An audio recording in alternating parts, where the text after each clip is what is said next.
Assalamualaikum warahmatullahi wabarakatuh. Alhamdulillah, selamat sore sedulur semua ya, seluruh anggota Padepokan Sengkelat. Saya doakan ya kita semua senantiasa diberikan kesehatan, keselamatan, serta rezeki yang banyak, yang melimpah dan barokah. Amin ya robbal alamin. Oke lur, pada sore ini ya, posisi Mbah Wira baru pulang dari kantor. Ini posisinya masih di tempat parkir. Mobil saya nyalakan, saya duduk di dalam mobil kemudian rekaman. Kenapa? Karena memang luar biasa ya, waktu itu berlalu dengan sangat cepat. Kalau hari Jumat ya, hari ini Jumat ya, tanggal berapa? Tanggal 4 kalau tidak salah ya. Hari Jumat tanggal 4 Februari 2021 ya. Seperti ini Mbah Wira berangkat kerja itu jam setengah 6 sudah ada apel ya. Kemudian kalau pas tiba giliran tidak kena apel rutin ya di kantor bupati begitu, apelnya di kantor dinas gitu jam 7 pagi udah apel. Jadi ya berangkat dari rumah mesti sebelum itu ya, 45 menit lah jarak dari rumah sampai ke kantor itu. Nah kemudian sore jam segini nih, nah posisinya ini jam berapa ini? Jam 3.55 ya, jam 15 lebih 55 WIB ya, waktu Indonesia Barat nih, baru mau keluar kantor, masih di garasi ya.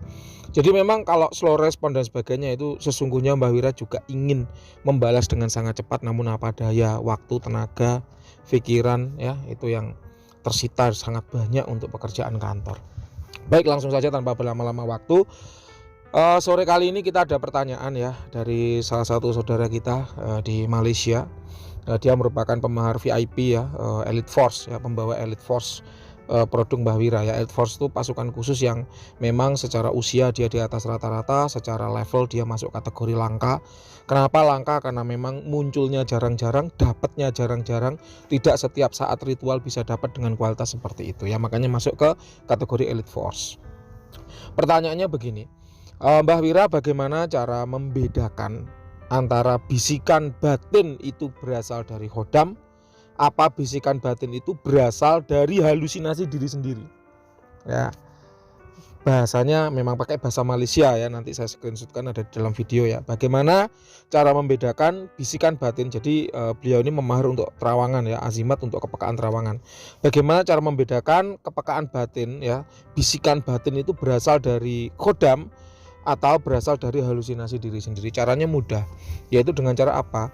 Sesungguhnya khodam itu punya suara yang berbeda dengan suara batin kita ya, suaranya berbeda, khas ya, khas. Saya tidak bisa mendefinisikan bagaimana karakter suaranya. Kenapa? Karena suara orang, suara khodam, tiap-tiap khodam beda-beda, ada yang berat, ada yang ringan ya. Dan untuk khodam yang dipegang salah satu pacik dari Malaysia ini, dia karakternya suaranya light ya, ringan, agak melengking tinggi begitu. Ini adalah makhluk penghuni air ya. Lalu bagaimana cara membedakannya? Yaitu dengan berlatih ya. Bagaimana bentuk latihannya akan saya ajarkan step by step secara teknisnya. Yang pertama, Anda panggil dulu khodamnya ya. Wahai khodamku, master titik titik titik ya, datanglah, penuhi panggilanku, hadir hadir hadir.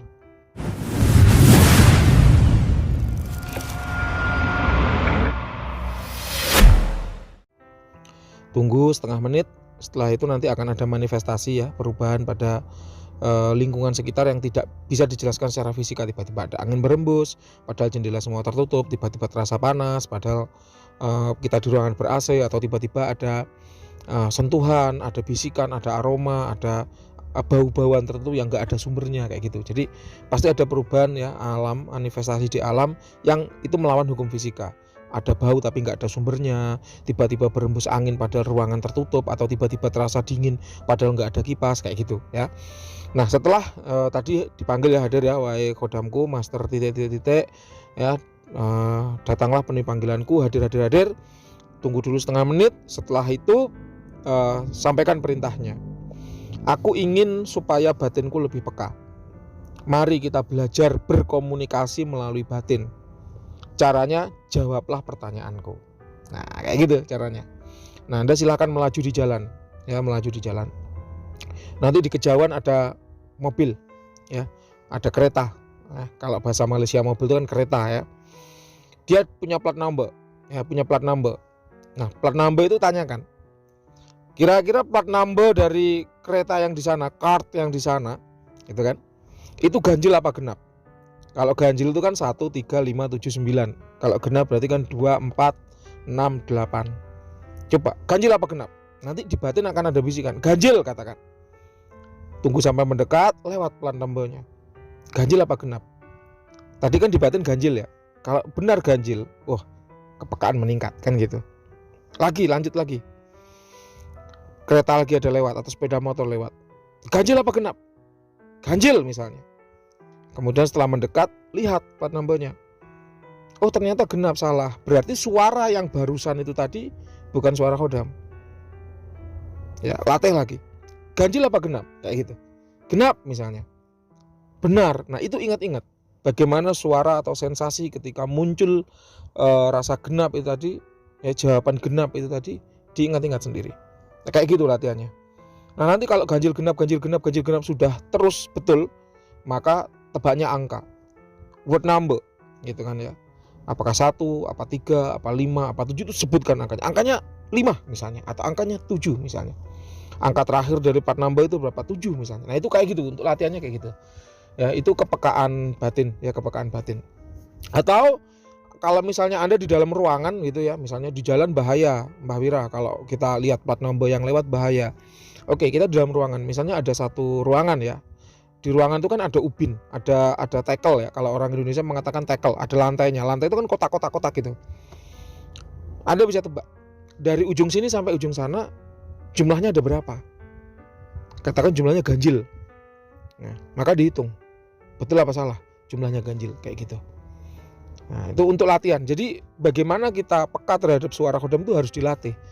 Karena seperti yang saya bilang kemarin, bahwa ini ada orang nih, tuli. Orangnya itu tuli, nggak bisa mendengar. Di sebelahnya ada orang teriak ganjil gitu keras. Nah, karena tuli gitu kan, ya nggak bisa kan kedengaran gitu loh.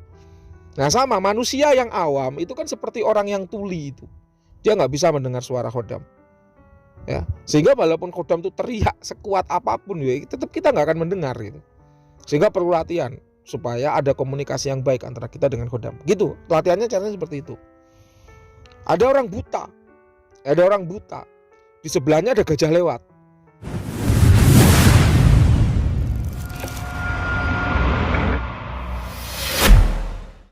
Dia pasti hanya akan bilang, mana gajahnya? Kok nggak lewat-lewat kan itu? Padahal gajahnya udah lewat di depan dia, karena dia buta. Sama seperti kita memanggil khodam, wahai khodamku hadir. Khodamnya udah hadir, tapi karena kitanya awam, tidak peka, nggak bisa melihat jin, maka khodam yang sebesar gajah hadir di depan kita nggak bisa ngelihat gitu loh. Latihannya gimana? Ya tadi, nanti ada untuk penglihatan beda sendiri. Ya, kita fokus ke batin dulu kali ini.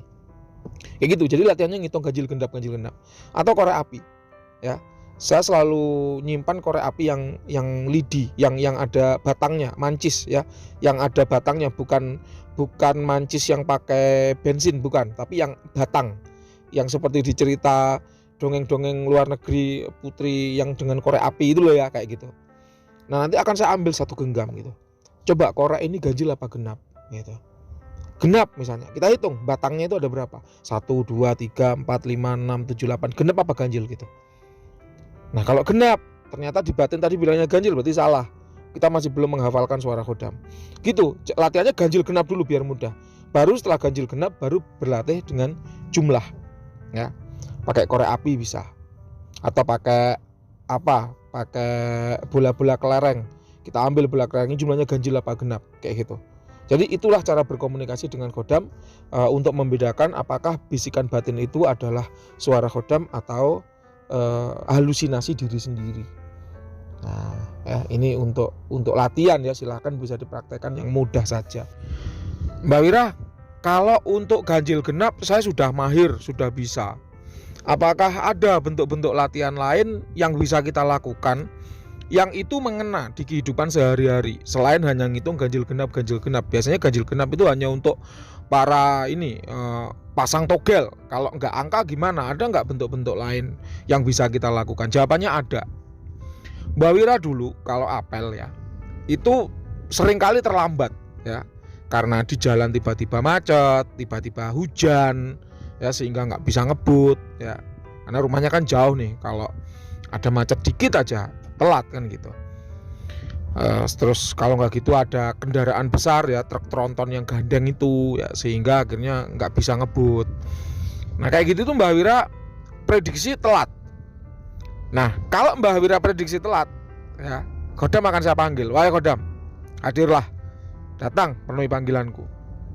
Nah, setelah itu saya tanya, Kodam, coba ini nanti saya datang kan terlambat nih, upacaranya sudah mulai apa belum?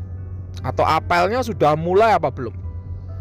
Nah di batin itu akan ada bisikan, sudah mulai misalnya gitu ya. Saya lihat nanti bener nggak apelnya sudah mulai. Kalau benar, oh ya berarti memang tadi Kodam gitu. Ini dia menerawang masa depan berarti ya. Atau belum mulai. Jadi walaupun terlambat, Mbah Wira aman misalnya. Saya buktikan bener nggak? Oh ternyata benar kayak gitu. Jadi dulu saya sering menggunakannya seperti itu. Atau pimpinan itu kan ada kepala dinas, ada sekretaris, ada kepala bidang gitu kan, ada eselon 2, eselon 3, eselon 4. Saya tanya, hari ini yang menerima apel siapa? Apakah kepala dinas, apakah sekretaris dinas, atau kepala bidang? Kayak gitu. Hari ini sekretaris misalnya. Nanti benar, sampai kantor saya cek, bener nggak, saya buktikan, bener nggak yang nerima itu sekretaris dinas. Oh iya ternyata bener. Nah berarti kepekaan batin kita meningkat. Kayak gitu. Ya ini untuk terawangan masa depan. Jadi kan beberapa menit ke depan itu sudah kita dapat bocorannya sekarang kayak gitu.